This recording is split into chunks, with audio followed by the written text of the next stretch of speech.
Hola, ¿cómo están? Espero que estén todos y todas muy bien. Estoy haciendo esta cápsula en relación a los contenidos que nos falta por revisar de la clase de contextualización histórico-filosófica.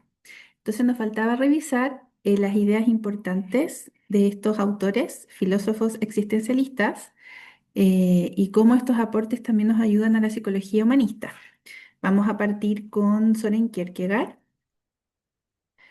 Y Soren Kierkegaard, entonces, todos estos filósofos existencialistas tienen una idea en relación al ser humano como un ser activo, como un ser que se hace cargo, que se tiene que hacer cargo de su existencia, que tiene que asumir las consecuencias de sus decisiones.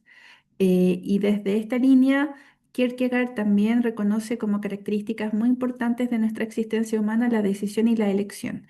Y también él plantea que cada decisión que uno toma involucra un riesgo, un sacrificio, algo que estamos sacrificando al elegir un camino diferente. Por lo tanto, esto de tener que elegir y tener que sacrificar algo, él dice que produce angustia existencial. Esto sería un vértigo a la libertad, el vértigo de ejercitar la libertad. Cada vez que decidimos, cada vez que elegimos un camino y no otro, estamos sintiendo este vértigo de la libertad. Y también plantea que los seres humanos somos sujetos. Esto implica que al ser sujetos tenemos una opinión de nosotros mismos, tenemos una idea respecto a quiénes somos, y esto también va de la mano con el subjetivismo. Entonces, uno en terapia va trabajando esta idea de ser sujetos cuando nosotros les preguntamos o indagamos en nuestros consultantes cuál es esta idea, este autoconcepto, o cuál es el discurso o la historia que se cuentan respecto a sí mismos. También él plantea que lo importante no es saber qué es lo verdadero para todos, sino para cada uno. ¿Ya? Lo importante es saber cuál es mi propia verdad, cuál es mi propósito de vida, y eso yo lo siento en el cuerpo. Lo siento como energía, lo siento como paz, plenitud, lo siento como pasión, lo siento como alegría, lo siento como fuerza, como energía. Entonces, lo importante no es qué es lo verdadero para todos en terapia, sino nada de compararse con el otro, sino qué es lo verdadero para mí. Y desde ahí trabajarlo. También plantea que la angustia es importante de observar en terapia, y que la angustia es una oportunidad, no es un problema. La angustia es una emoción que nos está hablando de algo que tenemos que solucionar, de algo que tenemos que resolver normalmente. Y también él invita a tomar estos conceptos de libertad, responsabilidad, de angustia, que finalmente nos ayudan a mirar nuestra vida de manera responsable y elegir libremente. Y todo esto obviamente involucra una invitación a mirar hacia el futuro, no hacia el pasado. Aquí está esta frase de él: debo encontrar una verdad que sea verdadera para mí, una verdad por la que pueda vivir o morir. Vamos ahora con el siguiente autor, Karl Jasper. Las ideas importantes de Karl Jasper es que él basa su filosofía en base a la doctrina de las situaciones límite, en donde plantea que el verdadero sentido de la vida se puede encontrar en situaciones límite. Estas situaciones límite son situaciones de profunda conmoción, ¿ya? Donde nos lleva a un estado de vulnerabilidad, a un estado de fragilidad tremenda. Por ejemplo, la enfermedad, la muerte, la culpa, el miedo, el fracaso. Entonces, a partir de esas experiencias, nosotros podemos encontrar un verdadero sentido a la vida. Por eso, cuando vivimos experiencias límite o situaciones límite, lo importante es profundizar en ellas, no evadirlas, no escapar, sino sentirlas y profundizarlas. Él también centra toda su filosofía en cómo las personas hablan respecto a su mundo interno, y también él plantea que cada vez que yo tengo una elección, me elijo a mí mismo. Cada vez que hago una elección en la vida, también estoy definiéndome y eligiendo construir una versión de mí. Enfatiza también la importancia de la empatía, concepto que desempeña un rol súper importante en terapia humanista. La terapia humanista se basa en la comprensión empática, en no juzgar al otro, a nuestro consultante, independiente de lo que haya hecho. También está este concepto de las situaciones límite que nos confrontan a tomar decisiones, a evolucionar, a cambiar.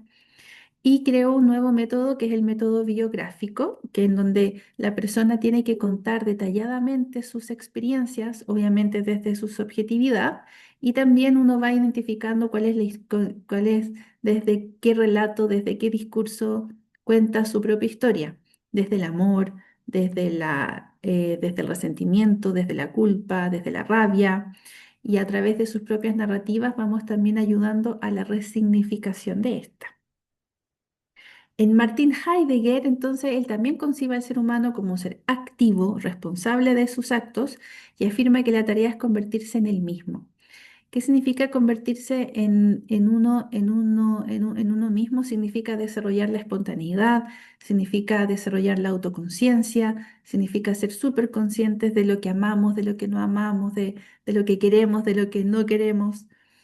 También plantea que tenemos esta exigencia acerca de el sentido de el ser, de esta conciencia de ser que me permite tener conciencia de esta finitud del mundo, de que en algún minuto voy a morir y reconocer la proximidad de la muerte, entonces me llevaría a alcanzar esta plenitud en la vida. O sea, saber que voy a morir podría darme la fuerza y la motivación para aprovechar el día presente. Carpe diem. También una de sus frases más conocidas es estamos arrojados al mundo y a partir de esto viene el concepto de Dasein. Estar arrojados al mundo implica que al mismo tiempo somos seres para la vida y somos seres para la muerte. Somos seres para la vida que nos podemos proyectar hacia el futuro, podemos ser lo que queramos ser, seres en el mundo, pero también al mismo tiempo inevitablemente somos seres para la muerte. Entonces, este Dasein como posibilidad, como proyecto arrojado al mundo con una temporalidad definida, eyectados hacia la muerte, conscientes de nuestra finitud, nos hace anhelar dar un significado, sentido a nuestra existencia. A través de la comprensión, a través de buscar un sentido en nuestra vida, conocernos, conocer qué queremos, qué no queremos, para qué vine, para qué existo y independiente de esto, mientras nosotros desarrollamos un sentido de vida a través de la comprensión de nosotros mismos, somos seres al mismo tiempo para la muerte. Y entre los aportes de Heidegger es que, claro, estar arrojados al mundo nos genera incertidumbre, esto trae consigo angustia, pero también Heidegger plantea que la angustia llena de intensidad la vida sería el motor para nuestro desarrollo y desarrollo personal. La angustia entonces no tiene que ser enemiga de nuestro trabajo terapéutico, sino nuestra aliada, porque obviamente nos va a estar mostrando temáticas importantes que tenemos que sanar.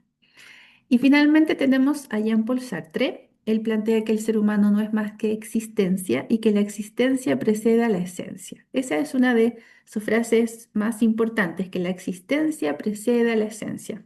¿Por qué esta frase es importante? Porque tanto el psicoanálisis como el conductismo, principalmente el psicoanálisis, planteaba que el ser humano estaba dominado por este inconsciente, estaba determinado durante toda su vida por este inconsciente. En cambio, lo que dice Sartre es que no estamos dominados por un inconsciente, no estamos determinados inevitablemente por un inconsciente, sino que nuestra existencia es antes que nuestra esencia. Por lo tanto, nosotros nacemos vacíos, nacemos como una tabula rasa, nacemos completamente en blanco y a partir de nuestra existencia nosotros vamos definiendo y desarrollando una esencia que lo podríamos llamar como una identidad a medida que tomamos decisiones, a medida que vamos aprendiendo. Entonces, ¿qué es lo que nos diferencia a nosotros de todos los otros seres? Dice él que, por ejemplo, una mesa nació para ser mesa, su esencia, su existencia y su esencia es lo mismo. Una silla nació para ser silla. En cambio, a los seres humanos, no. Los seres humanos partimos con existencia y después podemos hacer lo que queramos de nuestra vida definiéndonos a nosotros mismos. Por lo tanto, hay nada que nos delimite, que nos determine. Entonces, acá está esta libertad de elección, también está esta libertad de nosotros que nos manifiesta que es imposible no decidir. Estamos condenados a ser libres, no podemos buscar excusas para no tomar decisiones, tenemos que hacernos responsables de nuestros actos y la elección existencial entonces tiene como objetivo permitir que nosotros integremos en nuestro ser a través de nuestros propios actos un accionar consciente y responsable. ¿Mm? Entonces, cada vez que tomamos decisiones, también él plantea, se alivia la carga de nuestra existencia. Tenemos completa responsabilidad total de nuestra existencia y de la humanidad cada vez que tomamos decisiones. Entonces, ¿cuál es este aporte a la teoría? Es que, eh, como les decía, el ser humano puede decidir sin ser definido por un inconsciente o por un ambiente externo. Nuestra esencia o identidad se va desarrollando a partir de nuestra experiencia. ¿Ok? Entonces, esto iba contra los determinismos tanto del psicoanálisis como del conductismo. Ahora, esto es una mirada personal y a la luz de nuevos conocimientos, etcétera. Esta mirada de Sartre era necesaria en ese tiempo, más radical, pero si lo abordamos ahora, claro que nosotros nacemos con cierta esencia, nacemos con un temperamento, nacemos con patrones genéticos, también que podemos ir repitiendo, memorias celulares de nuestros ancestros. Entonces, para Sartre nacemos en blanco y para el entendimiento de nuestra clase, con eso nos vamos a quedar, que no nacemos determinados por fuerzas inconscientes, etcétera, sino que tenemos la libertad de desarrollar nuestra propia esencia, ¿ya? Para efectos de Sartre. Pero para efectos actuales tenemos que reconocer que si nacemos con, como les iba a decir, si nacemos con condicionamientos, con ciertos condicionamientos.